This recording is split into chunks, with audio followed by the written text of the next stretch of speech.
Welcome back, everyone. Look, if you're currently sharing your home with a furry, absolutely adorable, but occasionally incredibly frustrating new puppy, you are in exactly the right place. Today on this explainer, we're tackling a topic that has literally brought so many dog owners to the brink of tears. Yep, we're talking about puppy potty training. We're going to dive right into this because teaching your new best friend to go at the right time and the right place, it's absolutely crucial. It's one of the most vital first steps for a long, happy life together. Think of it as a hero's journey, and today we're handing you the map. But first, let's just address the elephant in the room. Or, well, the puddle on the floor. Why does it feel like your new puppy is suddenly taking massive steps backward? You thought you had a solid schedule down. You literally had 0 accidents for 2 straight weeks. You finally started to relax, and then, boom, out of nowhere, disaster strikes. You might be standing there wondering what on earth went wrong, or feeling super discouraged thinking your whole training plan is just completely broken. Well, when accidents happen indoors, and trust me, they will happen, it's so important to remember that finding a random puddle in the house is basically a universal rite of passage for dog owners. So take a deep breath. It is completely 100% normal. You know, dog training is never just a perfectly straight line. And regression, that doesn't mean your puppy's being stubborn or actively testing you. It usually just means something in their biology or their environment has shifted. Which brings us to Section 1, Understanding Puppy Biology. So let's ask the golden question here. How long can they actually hold it? Honestly, we expect so much from these little guys, but we have to remember their internal plumbing is still very much under construction. And here is the golden biological math rule you really need to memorize. Age in months plus 1. That magic number equals the absolute maximum number of hours a puppy can generally hold their bladder. So to put that into perspective, if your puppy is 2 months old, they probably can't hold it for longer than 3 hours. When they hit 3 months, you're looking at 4 hours max. No way around it. This is just pure science. The core physiological reason behind that math is pretty simple. Puppies just have tiny bladders, and water runs right through them. And hey, the exact same is true for solid matter. Their digestive systems are super immature, meaning they can't even handle large meals all at once, which is exactly why experts recommend breaking their food up into 3 smaller meals a day. Biologically speaking, they literally cannot hold it. So prevention, not punishment, is the absolute key to success here. Moving right along to Section 2, the Potty Training Toolkit. First up in our toolkit is the crate. Now, I know a lot of new owners kind of cringe at the idea of confining their puppy, but making the crate a cozy, positive den is an absolute game changer. Dogs are den animals by nature, right? So a properly sized crate, meaning one with just enough room for them to stand up and turn around, uses their natural instinct to not soil their bed area entirely to your advantage. When they feel the urge to go, they'll usually let you know by whining or scratching because they desperately want out of their den space.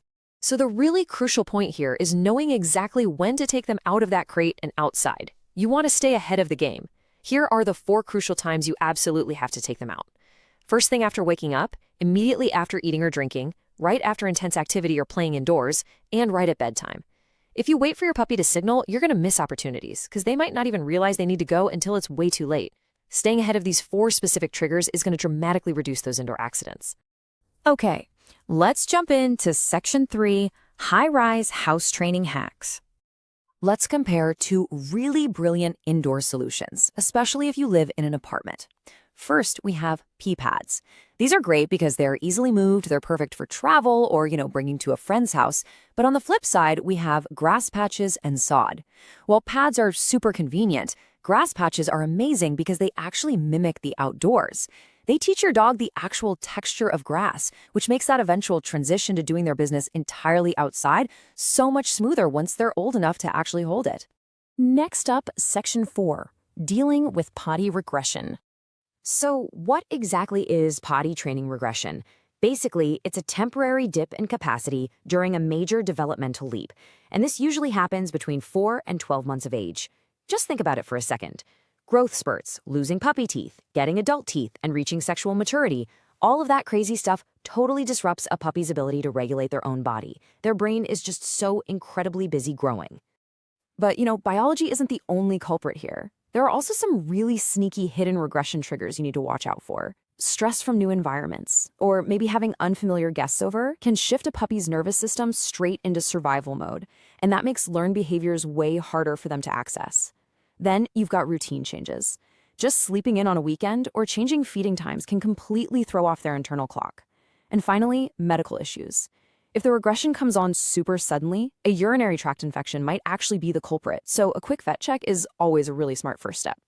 All right, let's get into solutions. Section 5, the positive reinforcement fix. The fix starts by just going straight back to basics. Step 1, reestablish those strict schedules. Honestly, just assume they need way more help than usual. Step 2, increase your supervision. Use baby gates or even keep them on a leash indoors.